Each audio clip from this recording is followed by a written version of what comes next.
My name is Jordan Miller, and at the time all this happened, my wife Mike and I had been married for just over 20 years. We met back in college and got married not long after we graduated. Our daughters, Nate and Erin, were just a year apart. Nate had just started her freshman year at college, while Erin was finishing up her senior year of high school. About 6 weeks ago, we dropped Nate off at a big state university, about a 2-hour drive from home. She was living in a freshman dorm, sharing a room with one of her good friends. Erin still wasn't sure where she'd end up for college, but there was a good chance she and Nate might end up at the same school. The two of them fought like most siblings, but at the end of the day, they always had each other's backs. They were close. When Nate left for school, it left a real emotional gap in our home. We missed her, but at the same time, we were excited for this new chapter in her life. I worked as a partner at a big accounting firm, while Mike was a supervisor for a local building supply company. She had gone back to work once both girls were in school and worked her way up, even though she had majored in English in college. I made more money than she did, but we were doing well financially. We had a nice house, newer cars, and could afford some of the better things in life. And as far as I could tell, Mike really enjoyed her job. That Friday afternoon, I left the office at least an hour early.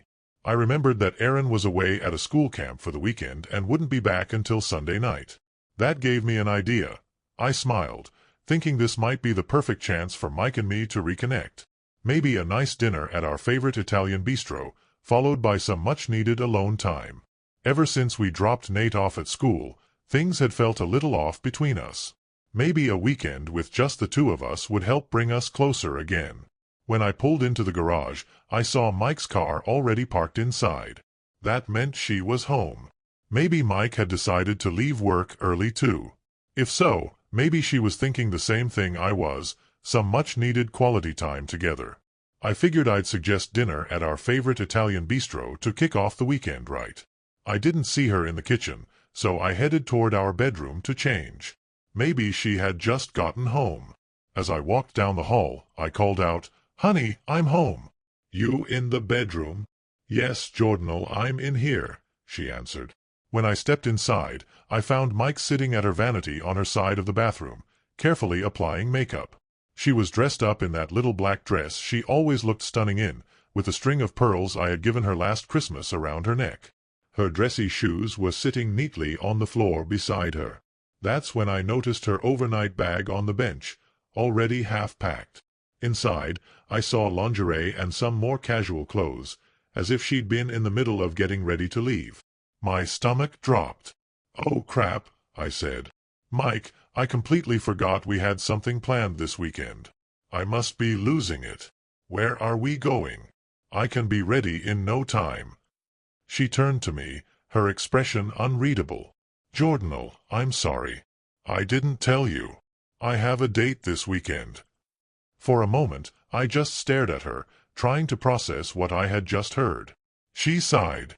"I wasn't expecting you home this early. I was hoping we could talk right before I left. I know you're going to be mad, and She shook her head. "I don't want to fight." I felt a rush of heat crawl up my neck. "Wait, you're going on a date? With another man? Have you completely lost your mind?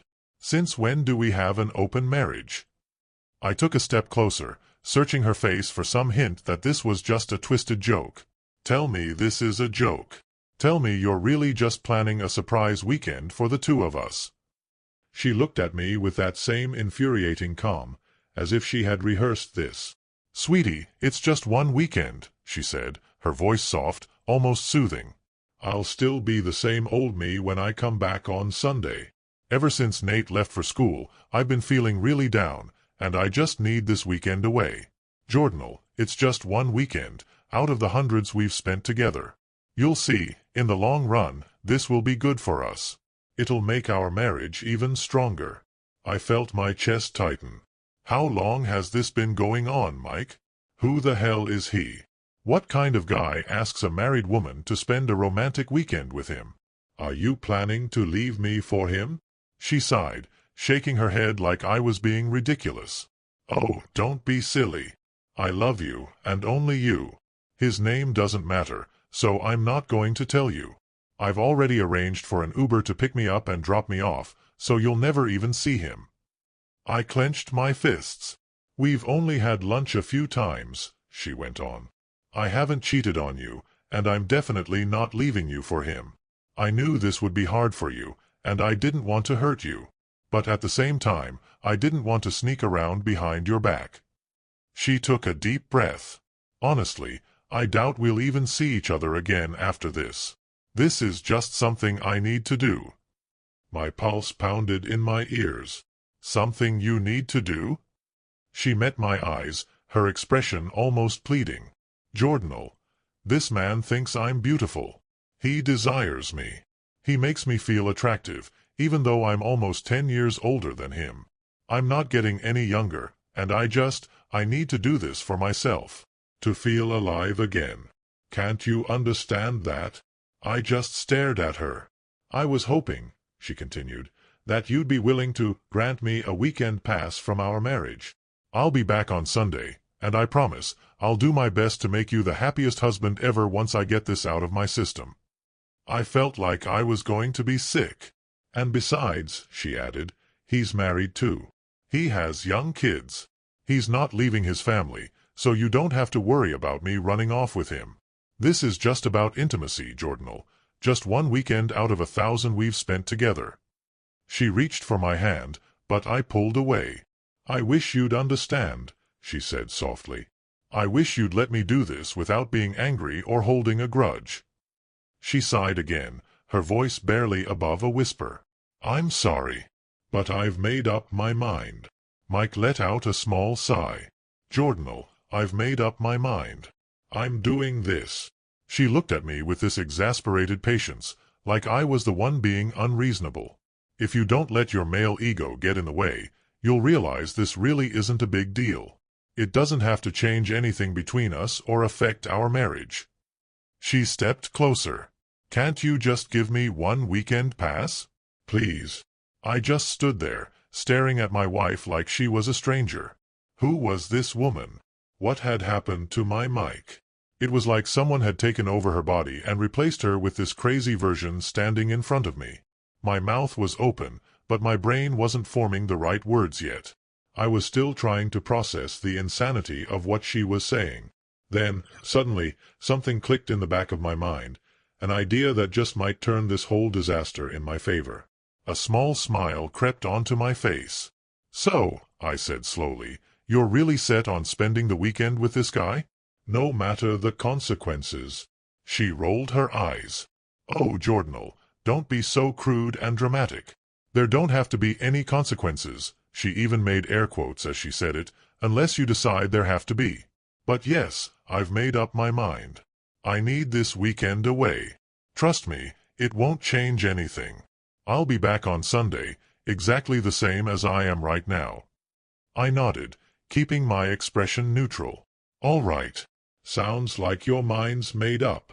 I paused for a beat, then added, "I'm sure this guy has told you that you can have an affair for an entire weekend without any consequences. That it won't mean a thing. But let me tell you something.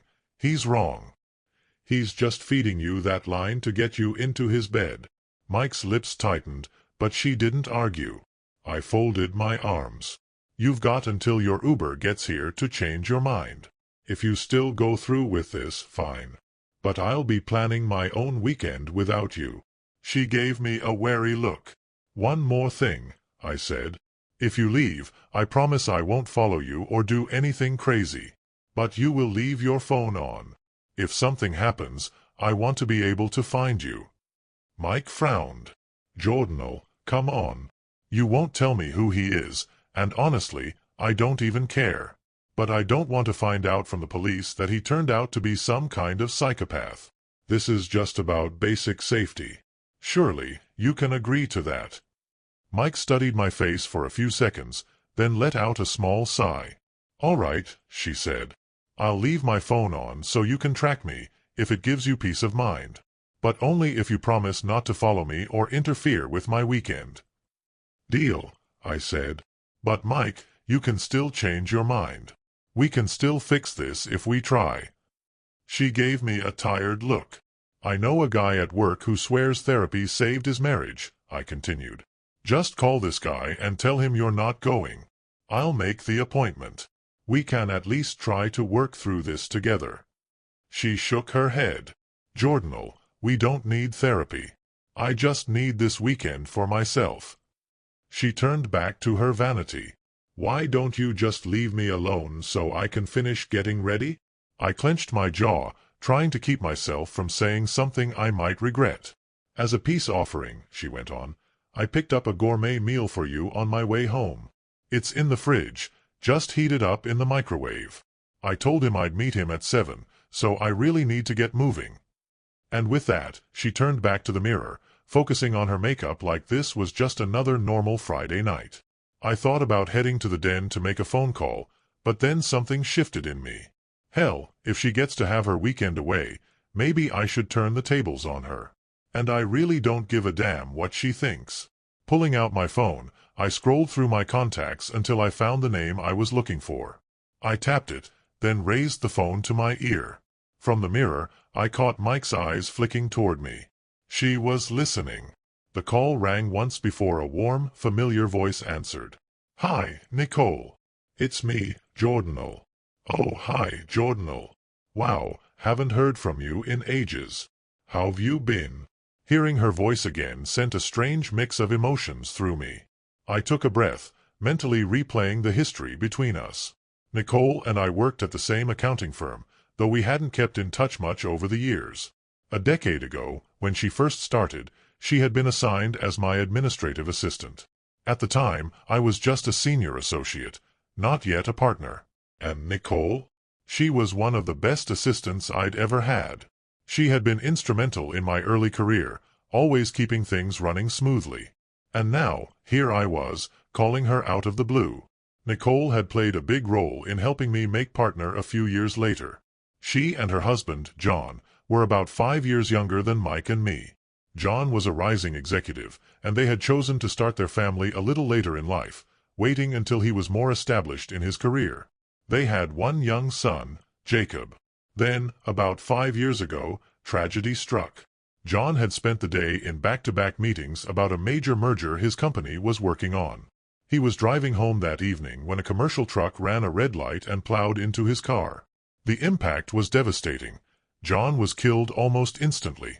In the months that followed, Nicole and Jacob were completely shattered, and I did my best to be there for them. I helped Nicole find a top-notch attorney, who filed a lawsuit against the trucking company. It turned out the driver had been drinking on the job.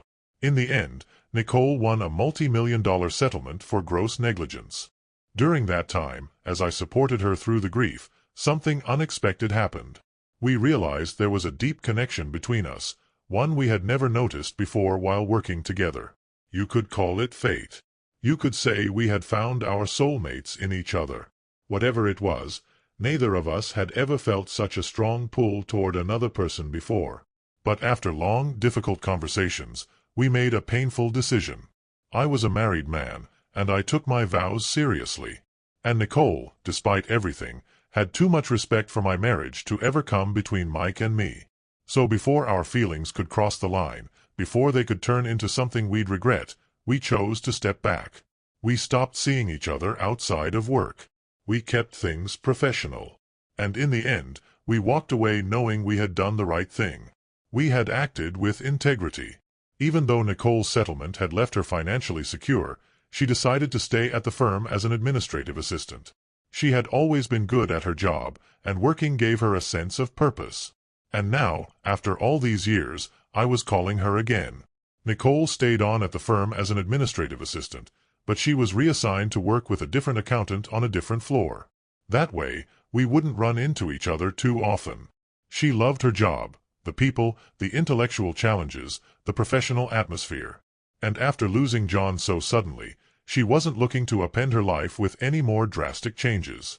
She needed SDA Jordanity, both for herself and for Jacob, who was struggling emotionally after his father's death. When we said our goodbyes, she had given me a small, bittersweet smile. "If your marital status ever changes," she had said, "give me a call." I had promised her I would. But at the time, I never could have imagined a scenario where Mike would betray me for a weekend fling. Now, standing in my bedroom, phone pressed to my ear, I took a deep breath. "Not so great, Nicole," I said. "My wife just informed me that we now have an open marriage. Apparently, she's spending the weekend with another man, and my feelings on the matter don't seem to count." There was a brief silence on the other end. Then Nicole's voice came through, sharp with disbelief. "You've got to be kidding me. Mike would never do something like that to you. I thought you two had such a solid marriage." I let out a bitter laugh. "Yeah, I thought so too. But right now, I'm literally standing in the room, watching her get ready for her date." Nicole didn't respond right away, and I could almost hear the wheels turning in her head. "Tell you what," I said, lowering my voice slightly. "Maybe she'll be a sport and confirm her weekend plans. I'll hold the phone out so you can hear it for yourself." Turning toward Mike, I made sure she could see me holding the phone. "Mike," I said loudly, "would you mind confirming for Nicole that you're planning to spend the weekend being intimate with another man? She's having a hard time believing it." I kept my voice steady, but there was no missing the edge behind it. I wanted Nicole to hear everything. Mike froze for half a second, her makeup brush hovering midair. She knew Nicole had been my admin years ago. She remembered how she and I had gone to John's funeral together, how she had made casseroles and meals for Nicole and Jacob after John's passing. She knew I had been there for them in the aftermath, helping Nicole get in touch with the right lawyer to go after the trucking company. And she also knew that Nicole and I hadn't worked together in years. Nicole was in an entirely different part of the firm now.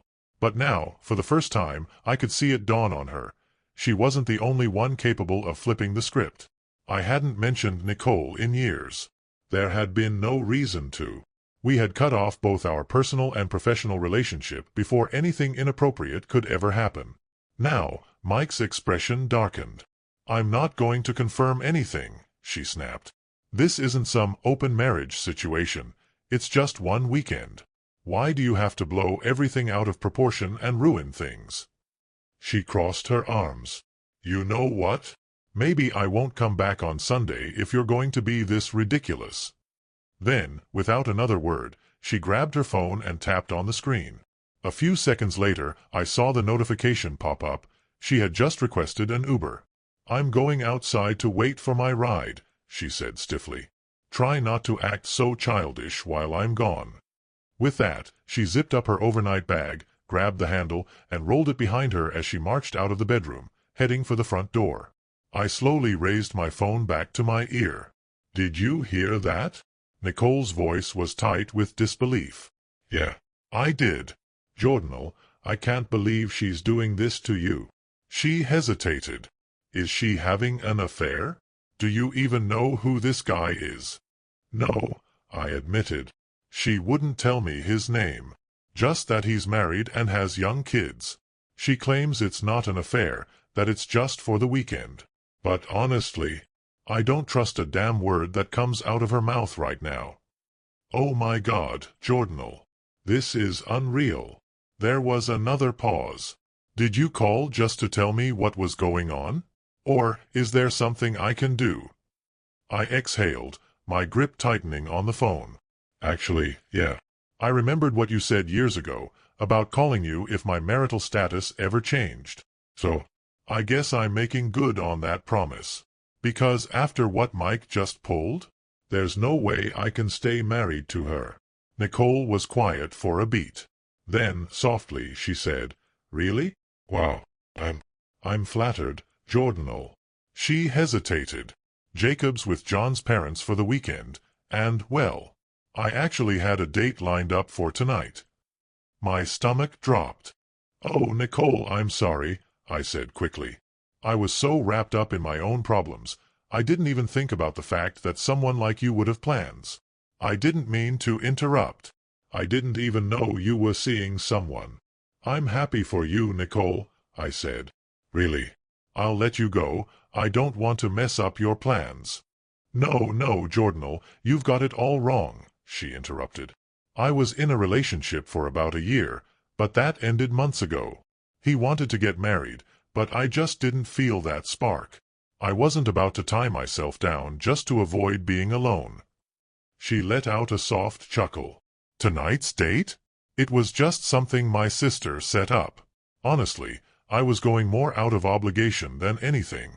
But now, I'll just tell him a close friend got some really bad news, and I need to cancel to be there for them. She hesitated. It's not even a lie. I just won't mention that the friend is a man I used to dream about before I fell asleep at night. Her words sent a rush of warmth through me. Wow, I said. Now I'm flattered. You'd really cancel your date to spend time with me? In a heartbeat, she said, her voice soft but certain. Then, she added, Jacob and I actually moved a couple of years ago. We used some of the settlement money to buy a new house in a neighborhood with better schools. I'll text you my new address when we hang up. If you're still living in the same place, I'm only about 15 minutes away. I confirmed that I hadn't moved, and we made plans for me to pick her up in an hour. That night, we went to the little Italian bistro where I had originally planned to take Mike. The moment Nicole and I sat down, it was as if no time had passed at all. If anything, the connection between us had only grown stronger over the years. After dinner, we ended up at her place, and we barely left her bed the rest of the weekend. The emotional pull between us had always been intense, but now, the physical chemistry? It was off the charts. On Sunday morning, as we lay tangled together in bed, we talked about everything that had happened. Mike's betrayal. What it meant for my future. I told Nicole that, regardless of what happened between us, I couldn't stay married to Mike. I had already made up my mind. She looked at me for a long moment, then smiled, a smile so bright it felt like it could light up the whole room. Well, mister, she said, tracing a fingertip along my arm, I'd say we've got one hell of a future ahead of us. She leaned in, brushing her lips against mine. I'd love to see where this goes. And I know Jacob would be thrilled to have you back in his life. With that, she pulled me closer, and we lost ourselves in each other all over again. After one last round of making love, our way of celebrating the uncharted future ahead, I finally pulled myself away and headed home. It was time to face Mike when she got back. While I waited, I called Nate at school. I told her everything, that her mother had left me to spend the weekend with another man and that I had made up my mind to divorce her. She was shocked, hurt, angry. I reassured her that I would explain everything in person soon, but I asked her not to call her mom or Aaron just yet. I wanted to be the one to tell her sister when she got back from her school trip later that evening. I spent the rest of the afternoon sitting in my chair in the living room, waiting. Around 2 p.m., I heard a car pull up outside. A moment later, the front door swung open, and Mike strolled in, pulling her overnight bag behind her. She had a huge smile on her face, like she didn't have a care in the world. If I didn't already know the truth, I never would have guessed she had just spent the entire weekend in another man's bed. But looks could be deceiving. "Hi, sweetheart," she said, her voice light, almost playful. "I knew you'd be here waiting for me." She gestured around the room. "See? Nothing's changed. I'm still the same wife who left Friday night." She stepped closer, lowering her voice. "I knew you loved me enough to let me have this one little weekend. And you know what? I'm going to make it up to you. You're going to be the happiest husband alive." She leaned in, brushing a hand over my shoulder. "I've heard that reclaiming your wife can be really fun," she whispered. "If you want, I can go slip into something special, and you can have your way with me before Aaron gets back tonight." I stared at her, expression unreadable. What she didn't realize was that my phone, propped up on the table, had been recording everything since she walked through the door. I wanted proof. Proof for my kids. For my family. In case she ever tried to twist the truth and make me out to be the bad guy. I took a slow breath. Then, keeping my voice even, I said, "Mike, I know how much you hate using protection. And since I had a vasectomy years ago, I never had to worry about it." Her smile faltered slightly. "So don't stand there and lie to me," I continued, my voice sharp now. "Don't tell me that Richard, or whatever the hell his name is, used protection when he was screwing you all weekend." Her face paled. "You might be willing to trust him with your health," I added. But I sure as hell am not trusting him with mine." For the first time, Mike looked genuinely shaken. She dropped her gaze to the floor, her hands gripping the handle of her bag. She knew the conversation had just taken a turn she wasn't ready for. Mike's expression twisted as she realized this conversation wasn't going the way her boyfriend had assured her it would. Then, suddenly, her head snapped up, eyes wide with panic. "How do you know his name?" she demanded. "You promised you wouldn't follow me or interfere with my weekend." I leaned back, keeping my face unreadable. "I didn't follow you," I said smoothly. "I had a private investigator do it for me." Her mouth fell open. "All I had to do was give him your location," I continued. "Thanks for keeping your phone on, by the way. Made it a whole lot easier." She blinked rapidly, her face paling. "He didn't start tracking you until Saturday," I went on, "since you only sprung this little plan on me Friday night. Given the short notice, I had to pay him double. But you know what? It was worth every penny, if only to see the look on Richard's wife's face when she found out what her husband was up to this weekend." Mike sucked in a breath. "Oh, and here's something fun," I added, watching her carefully. "Did you happen to know that Richard's wife's father owns the company where both of you work?" Her mouth moved, but no words came out. "Yeah," I nodded.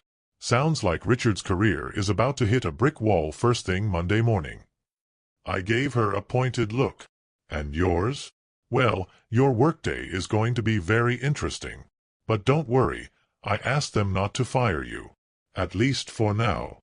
Mike's legs wobbled, and she sank onto the couch across from me, slumping down like all the energy had drained from her body. She stared blankly at the floor. "I can't believe you would do this to me," she mumbled. I let out a dry chuckle. "Yeah, that makes two of us." She ran a hand through her hair, her voice barely above a whisper. He told me this weekend would reignite our marriage, that it would make things better between us." I shook my head. "Well, that's what happens when you listen to your boyfriend instead of your husband." I gestured toward her. "Turns out, the only spark the two of you created just blew up 2 marriages." Her whole body tensed. "No, no, no," she whimpered, shaking her head. "I don't want a divorce. I told you, this was a one-time thing. It was never going to happen again. Richard and I aren't having an affair." I folded my arms, waiting. Tears welled in her eyes as she pressed her hands to her face. "I've just been so down since Nate left for school," she choked out. I thought this would make me feel better. Make me feel alive again. And if I felt better, I could be a better wife for you. I did this for us." I exhaled sharply, shaking my head. "Can't we do something?" she pleaded. "Can't we try? What about marriage counseling? You said your friend at work." Mike lifted her head, her eyes searching mine with a flicker of hope. "What about that therapist your friend found?" she asked, her voice shaky. "Maybe we could try that?" For a split second, I almost felt bad for what I was about to say. But then I remembered something my dad told me when I was young. Once you take an action against someone, you don't get to control how they react. I took a deep breath. "I begged you not to go," I said, my voice firm but calm. "I pleaded with you to call it off. And what did you do? You laughed at me, called me childish, and left anyway." She flinched, but I kept going.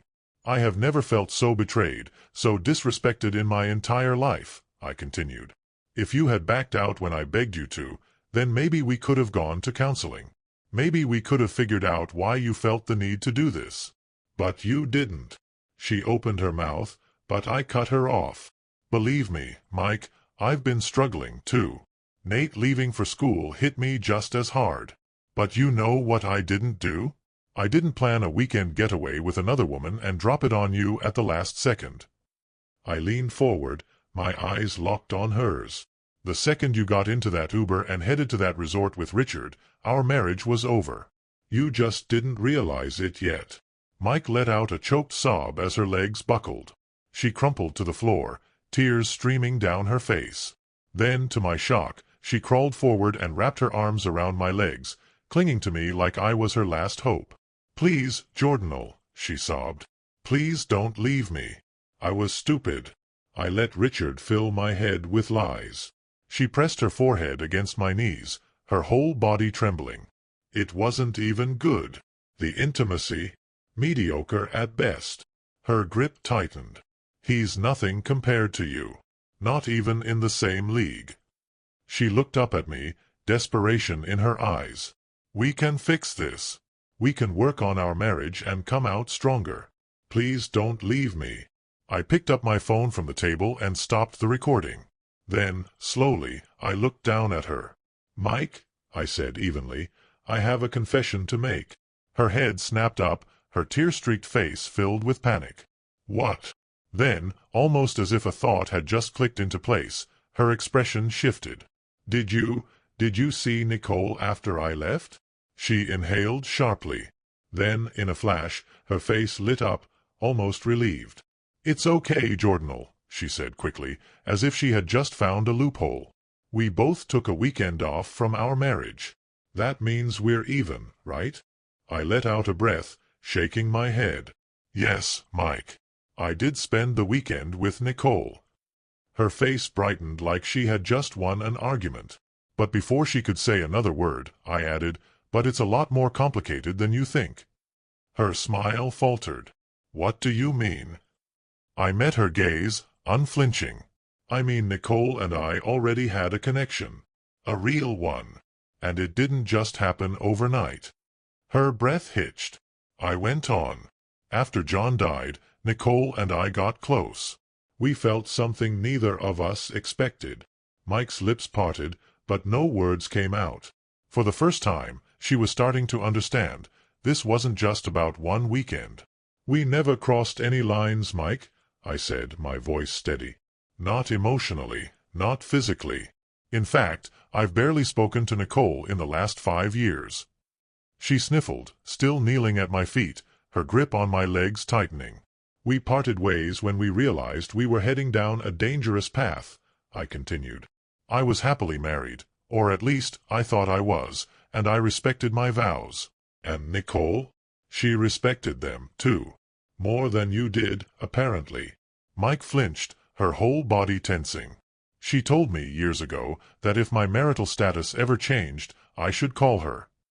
I let out a breath. That's why I called her. I looked down at the woman who was once my wife. "You threw our marriage in the garbage, Mike. You ignored every single one of my pleas to stop this insane weekend plan. And in the end, Nicole ended up respecting our marriage more than you did." A broken sob escaped Mike's throat as she pressed her face against my shins. "Oh my God," she wailed. "What have I done?" I didn't move. I just stared at her, my voice cold. "That makes 2 of us." She kept crying, her shoulders shaking violently. "When Nicole and I saw each other this weekend," I said, my tone unwavering, "we realized something. Our connection? It's even stronger now than it was back then." Mike's whole body shuddered. "We never would have reconnected if you hadn't betrayed me this weekend," I continued. "But you gave us the opportunity to be together." I took a deep breath. "And now? We never want to be apart again." Mike let out another choked sob.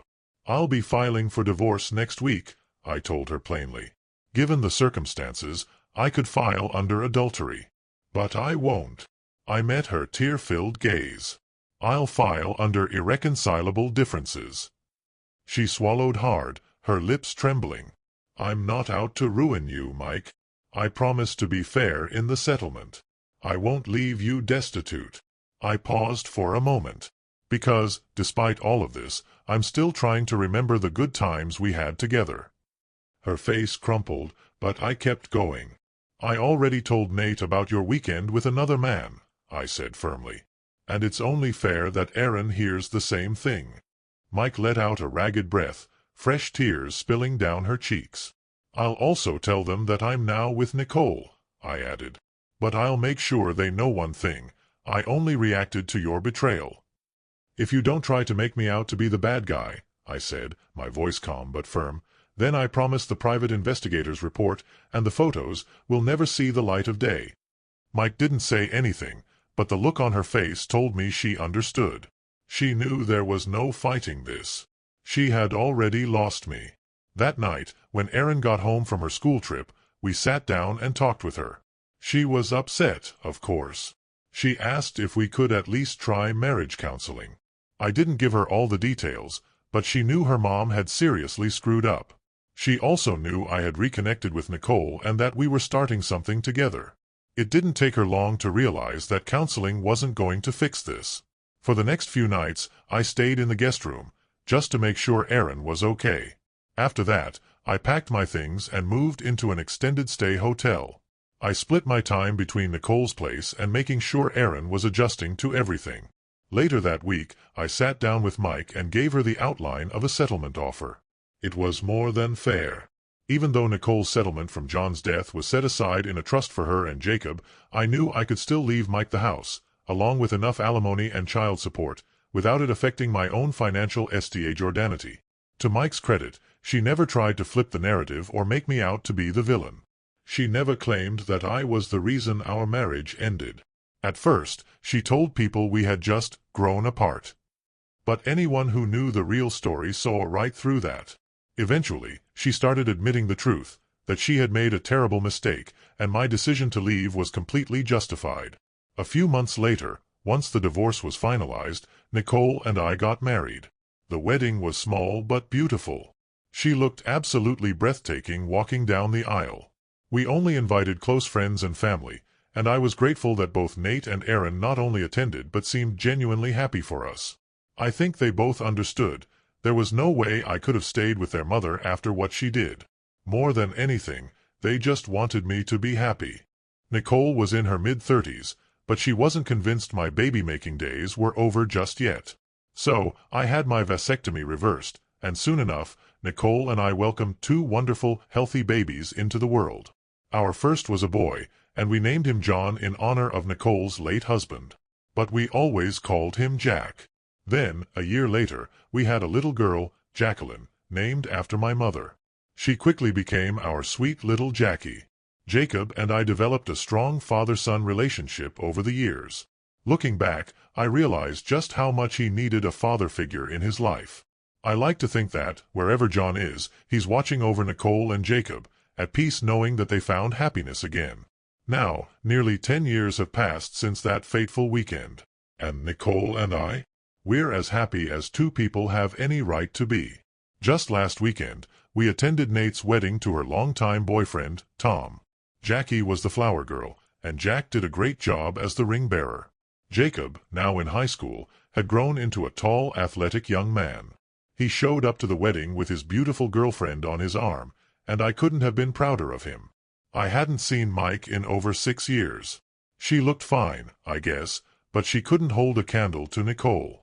If anything, having 2 more kids made Nicole absolutely blossom. Mike had remarried a guy named Steven, someone she met at work.